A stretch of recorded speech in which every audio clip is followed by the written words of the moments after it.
Jai Hind students, I warmly welcome you all in the discussion of one of the very important topic, circular flow of income. That is an important concept under the topic national income and related aggregates. So let's start this topic.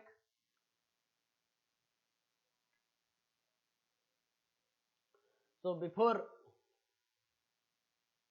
we proceed to the topic, just see which the topics we will study today. What are the topics we will study today? We will revise the definition of national income. We will also study how many sectors are there in the economy. We will study about real flow and money flow. Then we will study the definition of circular flow of income, and then circular flow of income in two sector economy, in three sector economy, and in four sector economy. And the final topic will be injections and leakages. So let's start with the definition of national income once again. You all know that national income includes only factor income. And which are the factor income? Rent, wage, interest and profit are the factor income. National income does not include transfer payment. And national income includes only that income which should be earned by normal residents of the country. And it is calculated for an accounting year. And the other name of national income is NNPFC, net national product at factor cost. So after this we again have to revise how many sectors are there in the economy. See, earlier in the beginning of civilization there were only two sectors, household sector or consumers, and business sector or producer or firm sector. And household sector, we all know that household sector supplies factors of production, land, labor, capital, entrepreneurship to business sector, and it consumes, as household sector is also called consumer sector, it consumes goods and services. Now the next sector is firm or producer or business sector.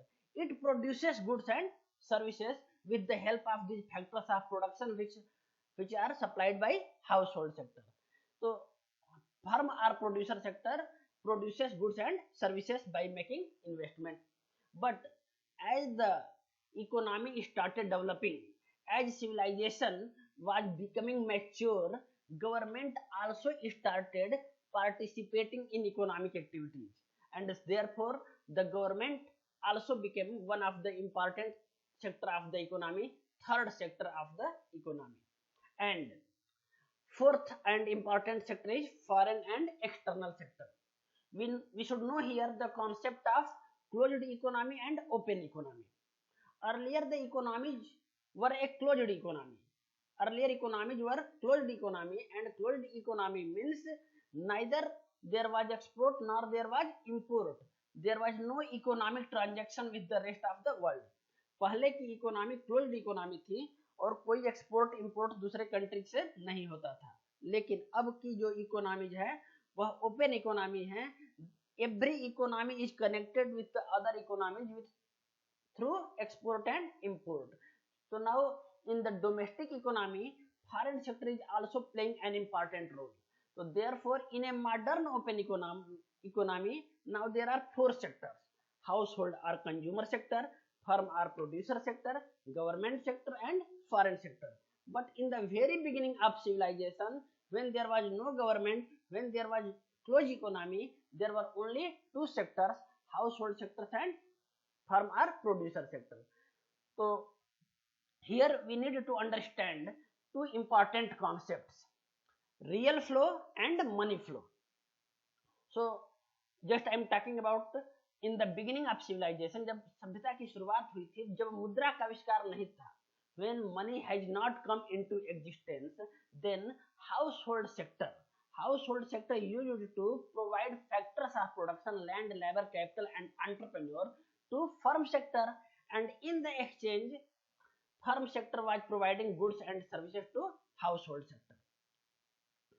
So this flow of factors of production from household to firm and flow of goods and services from firm to household is called real flow, and real flow is also called physical flow, and there is no use of money in a real flow or money flow.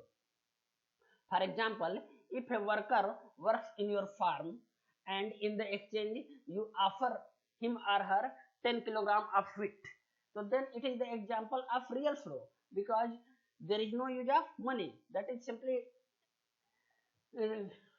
telling about the barter economy. barter economy की तरफ indicate वो कर रहा है. So the real flow was taking place when there was no invention of money and household sector used to provide factors of production, and in the exchange firm sector was providing goods and services.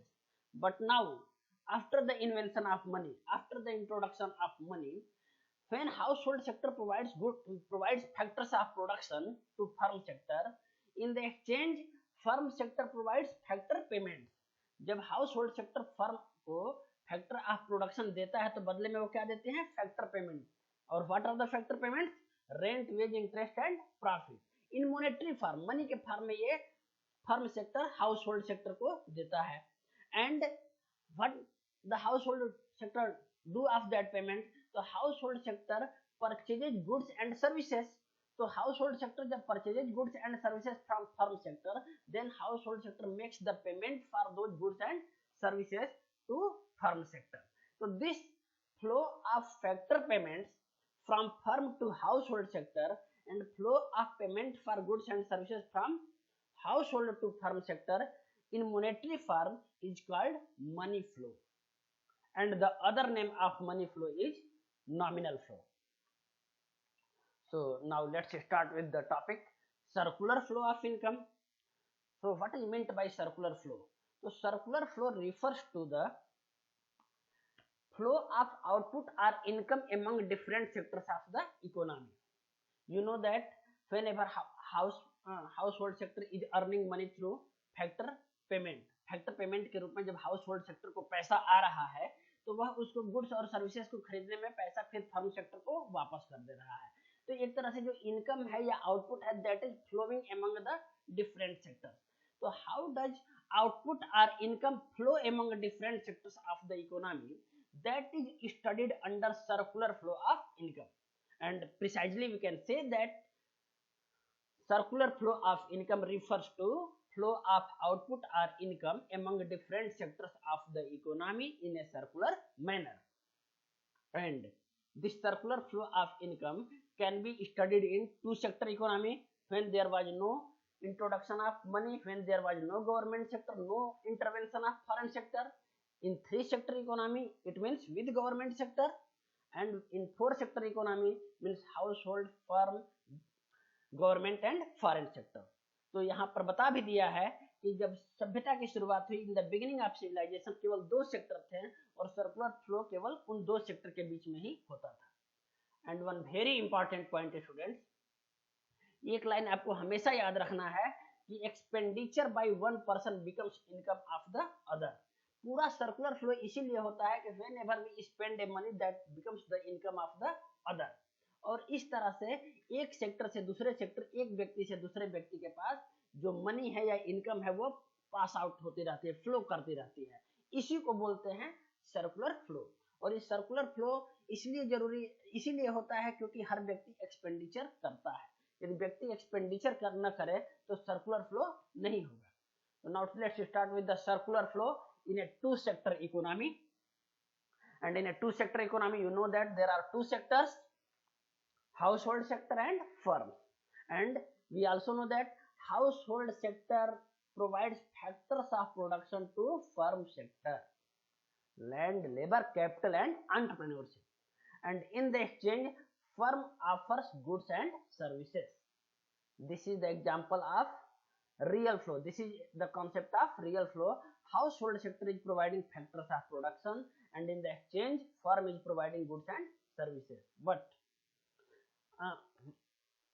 it means in other words we can say that household is spending money in purchasing goods and services from firm sector, that is consumption expenditure, and firm sector is providing income, rent, wage, interest and profit to household sector. This income refers to factor payment and this expenditure refers to consumption expenditure. तो house hold consumption expenditure पर खर्च करता है और firm उनको factor income provide करती है। ये जो आउटर सर्किल बना है ये रियल फ्लो को शो कर रहा है, और जो इनर सर्किल बना है, इनर एक तरह से कहीं का रेक्टेंगल बना है, that is showing money flow. But now there are more than two sectors in the economy.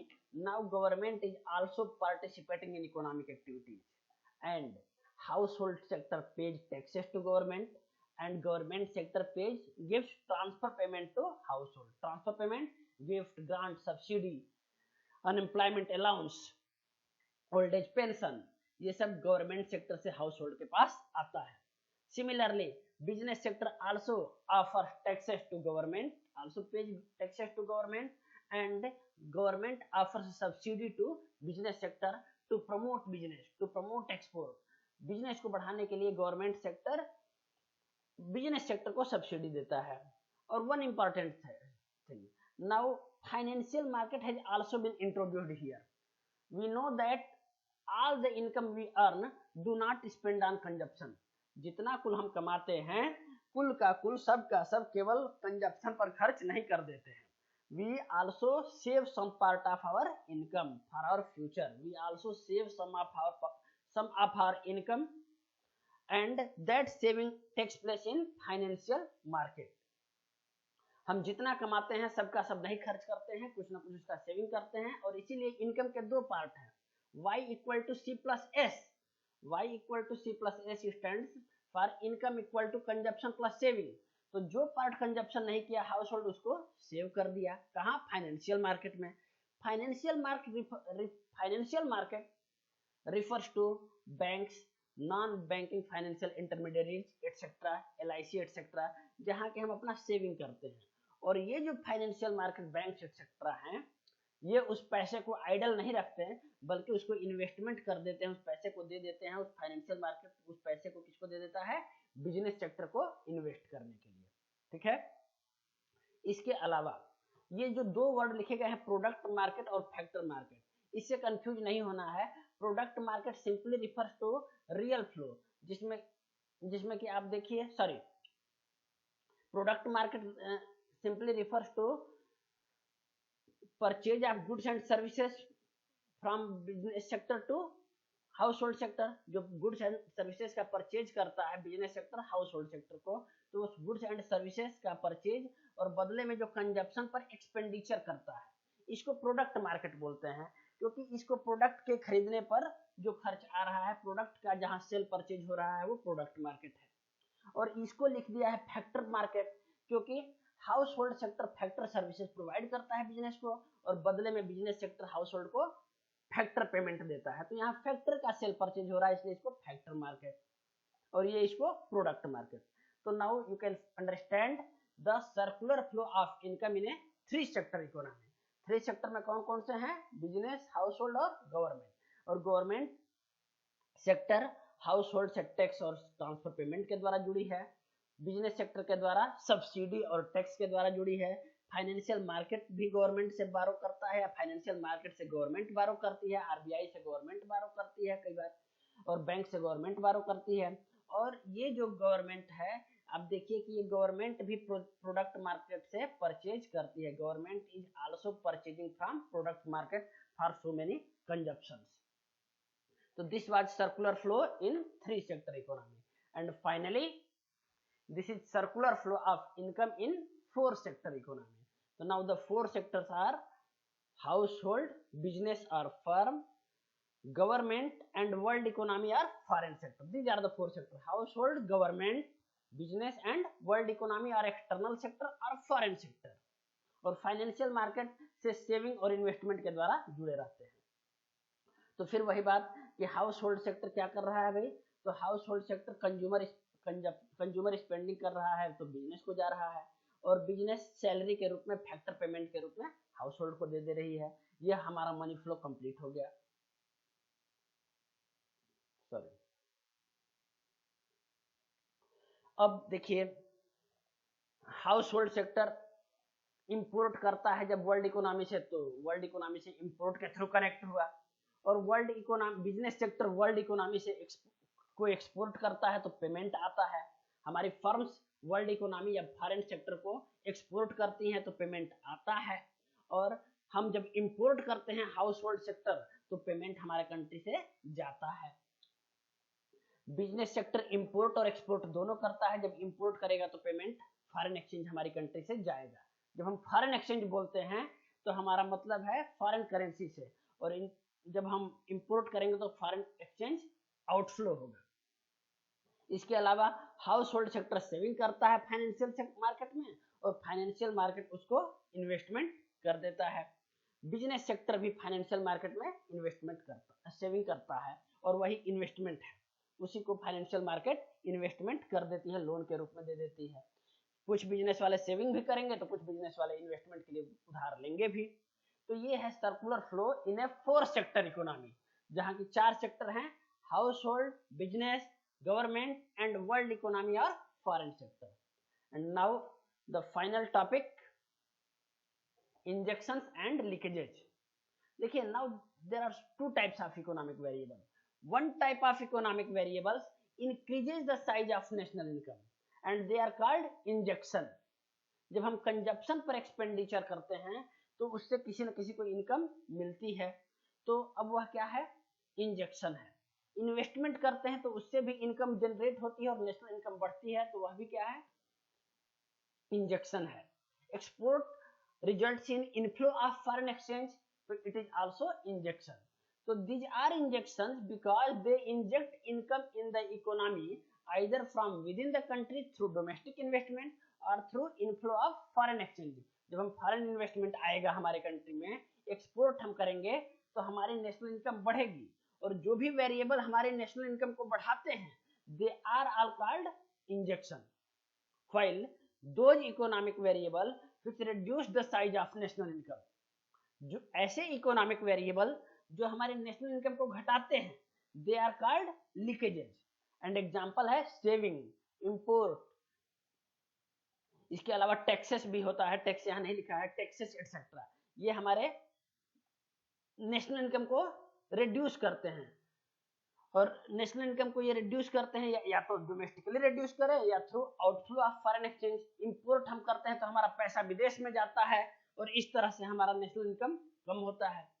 तो ये जो वेरिएबल हमारी नेशनल इनकम को घटाते हैं उनको हम क्या कहते हैं, लीकेज कहते हैं। अब आपके दिमाग में एक क्वेश्चन आ सकता है कि सेविंग कैसे लीकेज है।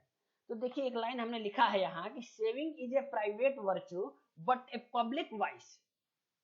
एक व्यक्ति के लिए तो सेविंग अच्छा है, आप सेविंग करते हैं तो अपने फ्यूचर को प्रोटेक्ट करते हैं, बट जितने लोग इनकम अर्न करते हैं वो अपना इनकम सेव करने लगे, स्पेंड ही ना करें, तो उनके ऊपर जो दूसरे लोग डिपेंडेंट हैं इनकम के लिए, उनको तो इनकम मिलना बंद हो जाएगी।